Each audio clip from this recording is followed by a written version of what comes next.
Nesse ano se completam 200 anos do nascimento de Karl Marx. É um dos maiores pensadores de todos os tempos, cujas ideias exerceram um forte impacto sobre toda a trajetória histórica, desde a segunda metade do século XIX ao longo de todo o século XX, e ainda hoje suas ideias influenciam milhões e milhões de seres humanos. Vamos conhecer melhor a vida, a obra, as ideias e o impacto que o pensamento de Karl Marx exerceu sobre o mundo contemporâneo. Vamos começar nesse primeiro encontro conversando um pouquinho sobre a vida de Marx na juventude, sobre os seus primeiros tempos, sobre a sua trajetória. Vamos conhecer um pouco da biografia dele, antes da gente conhecer melhor a sua produção intelectual, da gente conhecer suas ideias e como elas foram se difundindo e exercendo uma influência tão marcante na trajetória histórica da nossa época. Vamos começar conversando um pouco sobre a vida de Marx, sobre a sua biografia. Marx nasceu no interior da Alemanha, numa cidade chamada Trevris, isso em 1818. Ele era filho de uma família judia relativamente abastada. A mãe, Henriette, e o pai, Herschel Marx, são descendentes de família judia que tinham se convertido ao cristianismo luterano em função das perseguições que na Europa se desenrolavam periodicamente contra as populações de origem judia. Mas, por volta dos 18 anos, Marx vai para Bonn, onde ele começa a estudar Direito, e pouco tempo depois se transfere para Berlim. Se apaixona nesse meio tempo pela filosofia, e em Berlim vai se juntar aos jovens hegelianos. O grande filósofo da época é Hegel.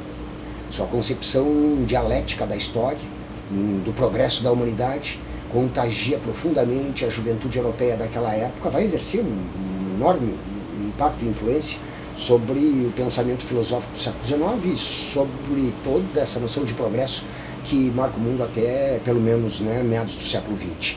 Mas, voltando ali à biografia de Marx, ele era um dos 9 filhos dessa família e, como nós vimos, estudante brilhante, logo enveredou para o caminho da filosofia. Em 1841, Marx se gradua em filosofia com uma tese de doutorado que fala da diferença da filosofia da natureza entre Demócrito e Epicuro. É interessante observar, repara aí já certos elementos da filosofia materialista de Marx, que tem origens lá no pensamento da Grécia Antiga, lá entre Demócrito e sua teoria atomista, materialista, que também influenciou outros pensadores da Antiguidade. Mas isso é 1841. Marx se forma, frustra em seguida a sua expectativa de fazer uma trajetória acadêmica, é recusado, e a partir daí se dedica à atividade jornalística. Ele se torna redator-chefe da Gazeta Renana, o jornal que existia na região em que ele vivia, no interior da Alemanha. Estamos na Prússia, região que depois vai liderar o processo de unificação da Alemanha. Estamos naquela região onde esse sentimento germânico e onde a cultura germânica se está sendo nessa época, vamos dizer assim, estruturada, como uma referência, vamos dizer assim, para essas populações germânicas, que depois vai influenciar o seu processo de unidade política e a partir do qual vai deslanchar o processo de industrialização e desenvolvimento da Alemanha, como nós vamos ver depois.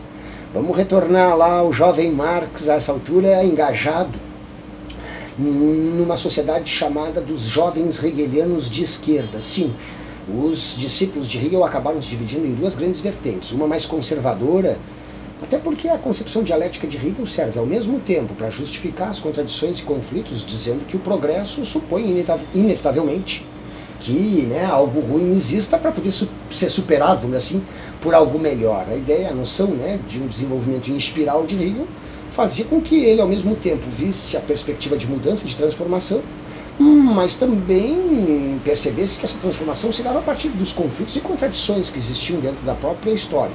Ora, uma ala dos hegelianos vai assumir essa postura mais, vamos dizer assim, conservadora no sentido de entender que as contradições, o autoritarismo, a opressão política, as desigualdades, eram uma espécie de preço a ser pago pelo progresso ao qual a humanidade estava, vamos dizer assim, destinada inevitavelmente a caminhar. Mas uma outra aula dos jovens hegelianos, os de esquerda, se prendia mais ao conteúdo crítico de Hegel, ao denunciar as contradições e aos conflitos que necessariamente estavam envolvidos no processo contraditório em que a história ia se desenvolvendo. Marx se junta então aí aos jovens rebelianos e tem um engajamento político quase que imediato, tanto que logo em seguida seu jornal é fechado e em 1843 ele se transfere para Paris. Aí segue com a sua atividade jornalística, intelectual, escrevendo para jornais, normalmente jornais que faziam oposição aos governos da época.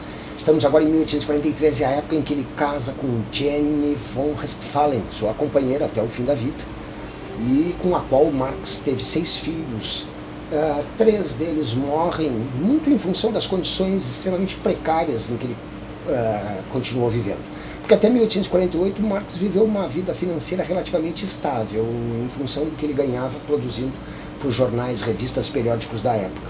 Mas a partir daí, uma situação financeira cada vez mais difícil vai levar Marx a levar uma vida bastante austera, para não dizer precária, que inclusive se torna possível já, né, sua reta final, muito em função da ajuda que o seu jovem companheiro Friedrich Engels, que ele conhece em Paris nessa época, em 1843, ele começa a travar relações com os intelectuais, com os revolucionários da época, com os ativistas políticos, desde socialistas, passando pelos anarquistas, por exemplo, na época, liderados por Bakunin, com quem Marx vai se juntar para fundar a Associação Internacional dos Trabalhadores, em Londres, mas isso já no momento em que ele tinha sido exilado.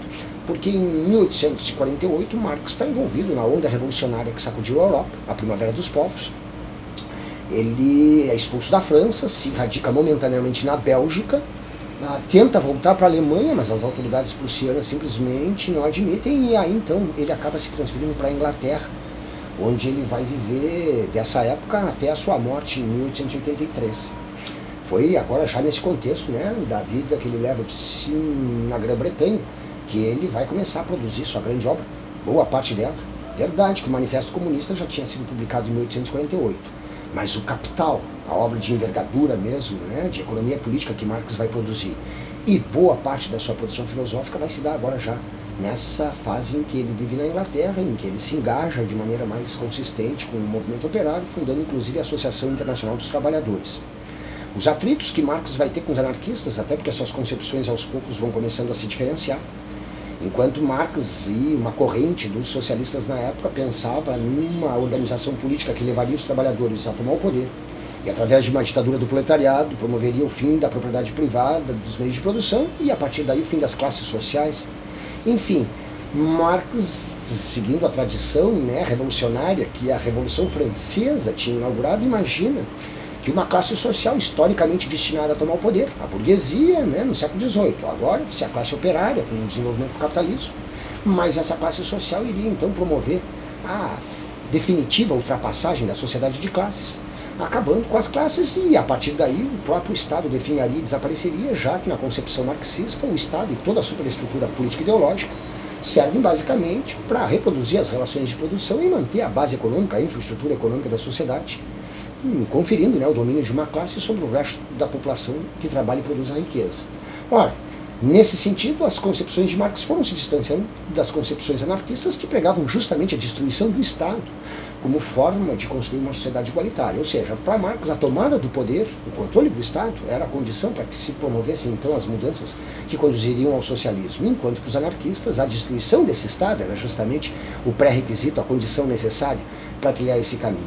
A partir daí, Marx vai se distanciar dos outros. Aliás, a Associação Internacional dos Trabalhadores vai durar uma década praticamente, porque em 1876 ela se dissolve.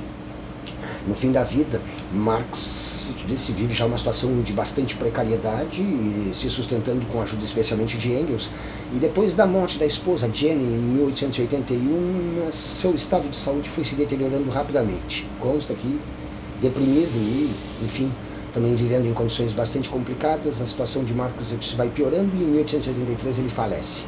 O discurso que Engels faz no enterro de Marx é célebre, né? Ele praticamente sintetiza o papel histórico que o seu companheiro cumpriu de uma relevância extraordinária, porque poucos homens se tornaram tão, vamos dizer assim, influentes a partir daquilo que produziram, a partir daquilo que criaram, como foi o caso de Karl Marx, de modo que realmente conhecer um pouco da sua trajetória, como a gente está começando a fazer, e especialmente das suas ideias, vai nos ajudar a entender bastante como foi se configurando ao longo do século XX, né, a história da humanidade, e como nós desembocamos na situação que estamos vivendo hoje.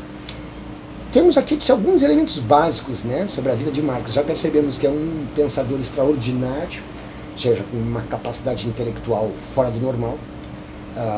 Boa parte, inclusive, da sua obra foi produzida a partir das pesquisas, das leituras que ele fez. No Museu Britânico, Marx passou boa parte, vamos dizer assim, da sua existência pesquisando, lendo, de modo que dono de uma erudição extraordinária. Mas, e aqui aparece um diferencial muito importante, diferente da postura, né, muito típica de alguns filósofos, de se isolar nos seus gabinetes, de ficarem viajando, né, na metafísica das suas ideias, sem necessariamente contrastar, vamos dizer assim, ou confrontar essas ideias com a realidade, Marx é um pensador totalmente diferenciado.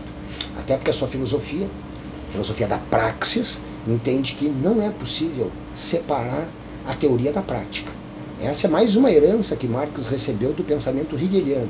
Com o Hegel desaparece a separação entre sujeito e objeto, entre a história e pensamento. Para Hegel, a história do pensamento e a história da humanidade coincidem. A história do pensamento e a história concreta construída pelos homens coincide num processo dialético de progresso, de desenvolvimento, de evolução. Só que enquanto para Hegel esse progresso se dá a partir da evolução das ideias, que vão se refletindo, se realizando na história dos homens, para Marx é exatamente o contrário.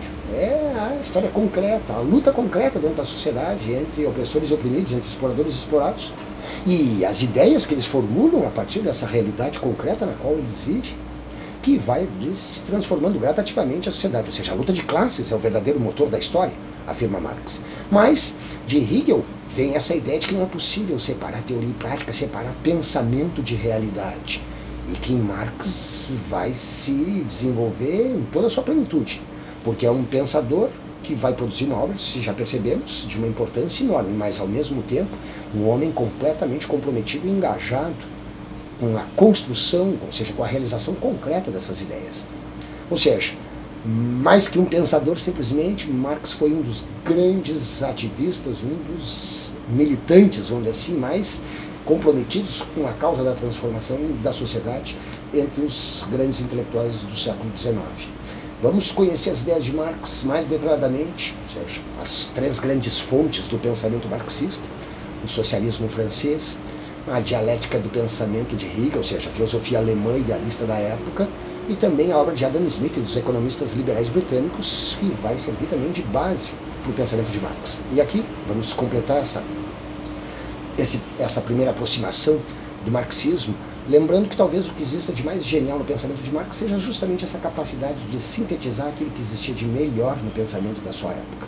Ou seja, as grandes contribuições do pensamento socialista francês, da filosofia alemã e da economia política inglesa.